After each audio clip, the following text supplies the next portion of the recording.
I thought for the majority of my life that I couldn't be truly satisfied as long as I lived with my parents. In conjunction with society's narrative that our real adult life happens once we move out, I was convinced that I couldn't access deep joy, peace, and appreciation if I stayed home. This narrative brought me comfort for some time because it allowed me to avoid full ownership of my actions and thoughts. It's natural to wish our preferences would manifest, but I was stubbornly negative and non-accepting towards my family and my home.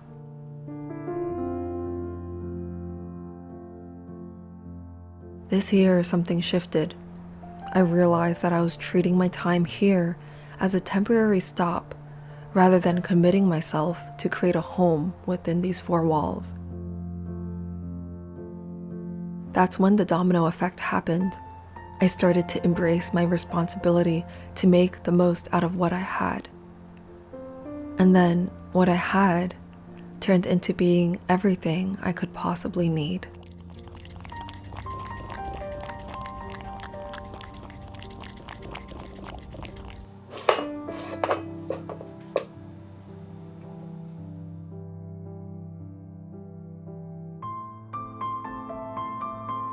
I'm making this very precious video, not because I have figured it out, but hoping that it'll serve as a reminder that even when it's really difficult, that I could come back to my process of making this video and be reminded that it's possible.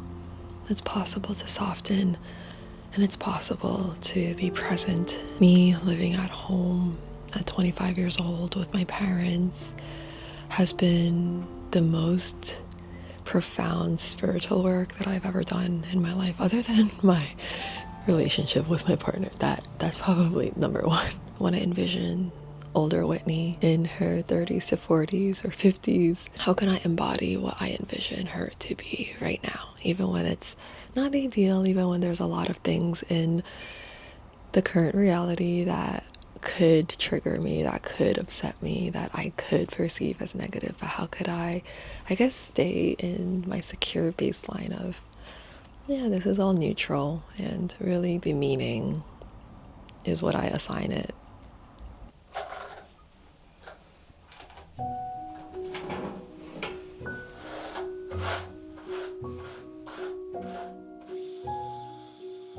Trust me when I say that I intensely disliked almost everything that came with living with my parents in my childhood home.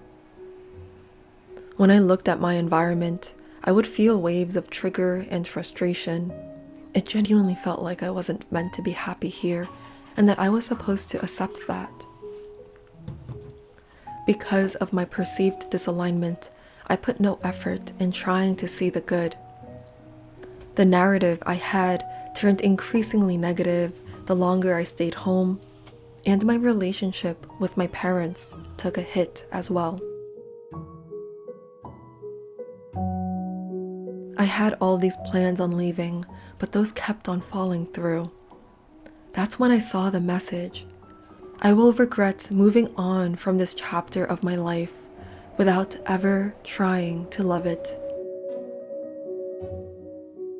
There is so much beauty here, and once I shifted my perspective and my goal for staying at home, that's when all of this started to show itself to me. Often the opportunities and feelings of blessings are limited based on how willing we are to let go of our judgments and expectations and just accepting things for as they are. Within this acceptance, that's when we could initiate change from a place of love instead of from a place of harshness and judgment. These are some ways I have been able to romanticize my life at home with my parents.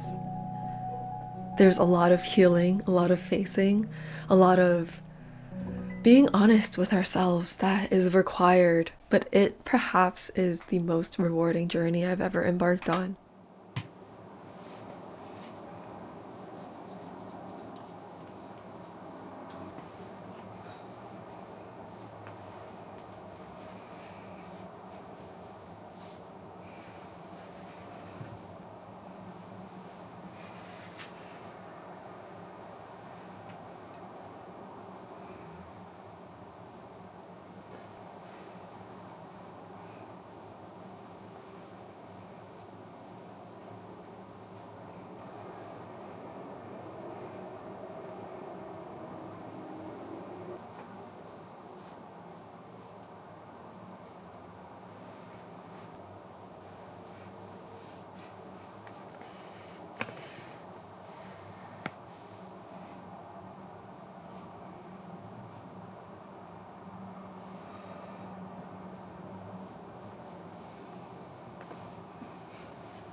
Our ability to shape our days exactly to what our spirit needs is a crucial step in feeling empowered.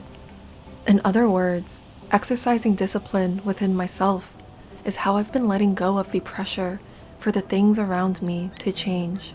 I've been loving physical activity, such as yoga, running, and strength training as a way to clear my energy and to feel alive. We can often blame external circumstances as the reason why we lack discipline, but truth is, if we cared enough, we would show up no matter what. This is a little gross, but it's the reality of winter running. I have nowhere to blow my snot, so my gloves. My habit of making excuses, of having an irregular sleep schedule or going weeks without exercising, clouded my mind and my heart. I was unhappy with my relationship to discipline, and often that would come out towards my loved ones, blaming my struggling relationship with them as the reason why I was plateauing. When we consistently take care of ourselves, our cups will be more and more full. And maybe it'll create space for us to show up with our family as the self-assured and loving version that we want to be.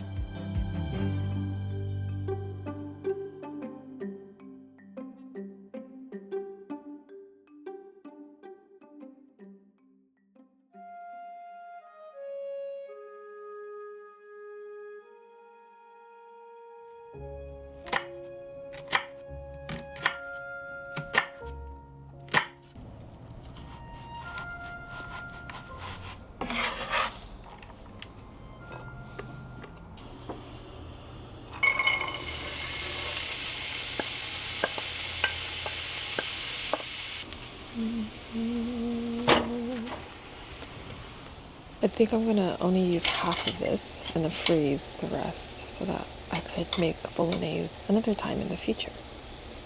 Because this is way too much. I did not follow the recipe exactly. My wounded inner child had a hard time sharing space with my parents. Sometimes their actions would remind me of my unhealed resentment, and I would resort to staying in my room out of comfort. At the beginning of this year, I actually set an intention to learn how to cook, which unexpectedly created a lot of opportunities for healing. My love for cooking has given me a reason to enter the common space more often, which allowed me to face my wounds that would have otherwise been left buried. It has been rewarding to see how differently my nervous system reacts to sharing space with my parents. Previously, spikes of cortisol and this feeling of suffocation would immediately occur, but I've been intently working on my ability to stay open and equanimous. So much of my ability to romanticize my life at home has come from learning how to take up space and not letting my family's projections affect my energetic posture.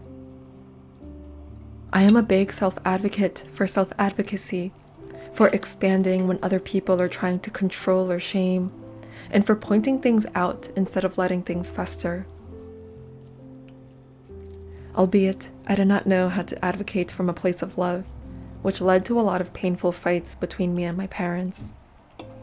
But I have grown a lot since, and so has the family dynamic.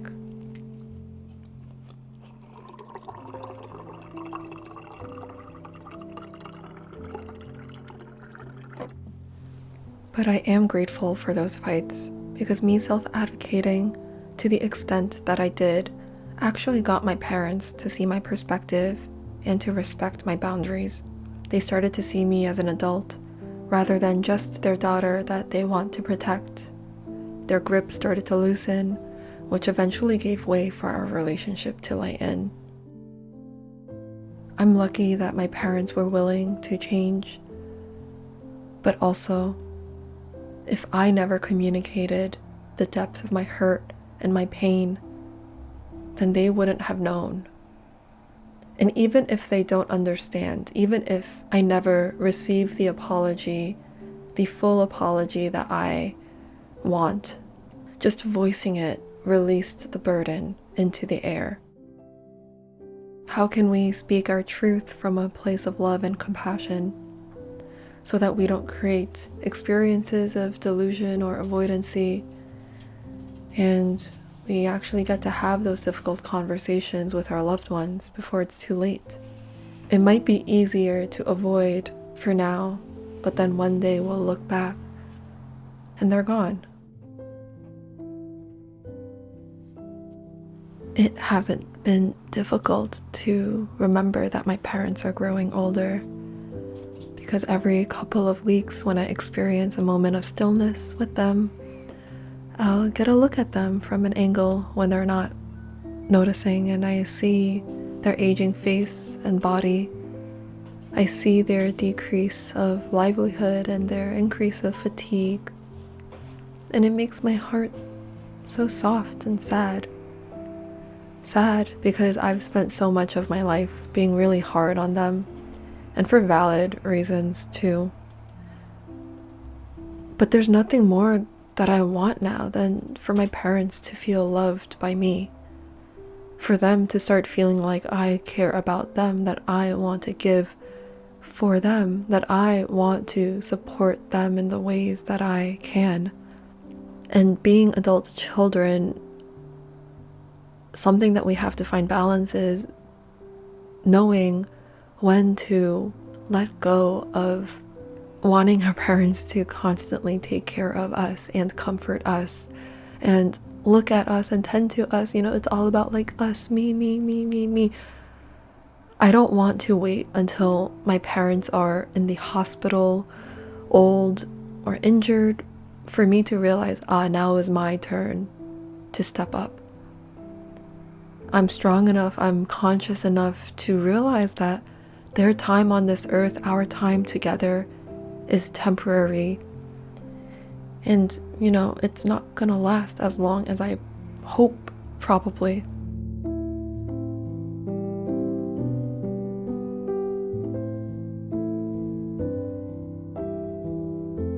So facing the truth of death has been a very straightforward way of how I've been romanticizing living with my parents, because there is nowhere else that I'd rather be.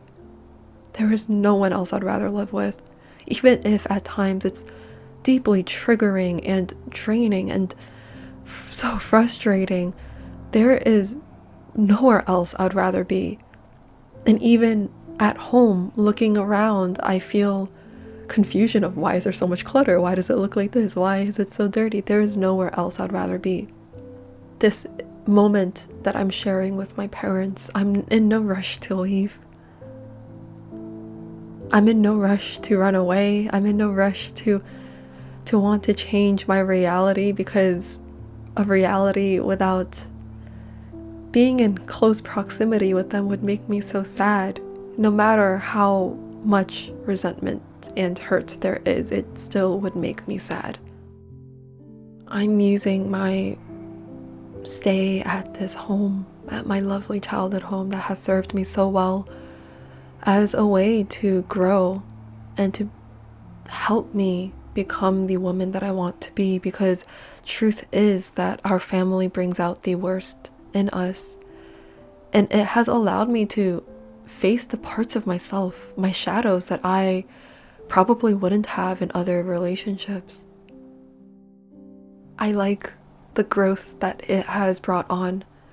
I like the facing. I like how I can't run away from myself and my triggers, even though at really shaky points I'll say the opposite. But truth is, I like it because I know nowhere else I could have access to this intensity of evolution. And to be able to grow with my parents while living in the same house is such a blessing. And it only turned into a blessing once I actually chose to think that way. Online, there's just so much content about moving out and what life could be like, and like adult life, that's all great and it'll serve its purpose. And I used to be in such a rush to get to that point. But why? Because when I really sit with myself, everything I need is here.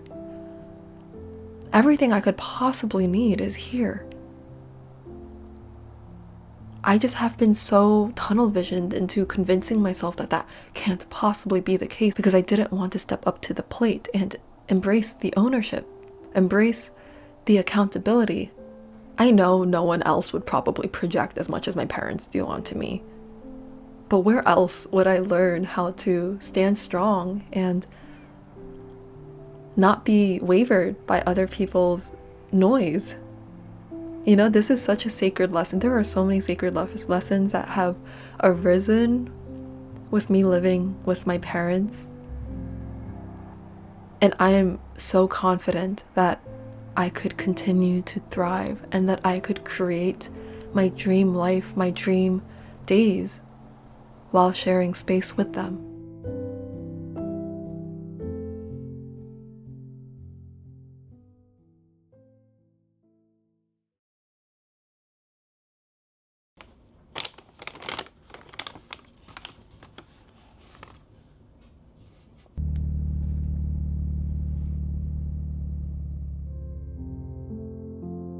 Being able to romanticize our lives is a skill, and finding magic is not something that comes naturally if what we're used to is routine and structure and doing the same things all the time. Being able to romanticize our life means understanding that there are about an infinite different possibilities, variations that our day could go. So if we want to feel more excitement in our days, what's a tiny shift that we can implement to bring that on? I also started to let go of a certain image that I thought my life was supposed to look before I was able to romanticize it, and before I was able to be mindful in whatever environment, such as images that I would find on Pinterest, just these very aesthetic, very curated places that obviously is a dream, but you know, it's not the reality right now. It's not the reality right now, and I don't want to progress with my life trying to speed up certain processes out of total dissatisfaction and impatience and just overall lack, because I know that feeling will follow me. If I'm not able to feel gratitude with what I have now, then that underdeveloped skill will follow me. So I think wherever we are in life, it's a great place for us to start practicing finding joy within what's around us, within us, and within our free will. I'm excited for the day that I move out and start that chapter of my life. And I know that once that chapter happens, it means that the fruit was ripe.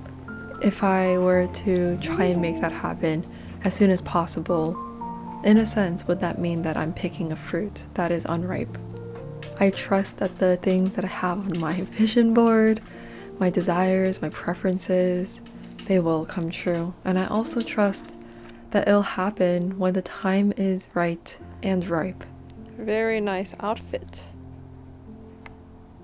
In the meantime, let me not wait before I give myself permission to relish in my senses, to appreciate relationships with my family, to create a home in my childhood home that I've always had so much judgment towards. Let me do that, and let me expand from love.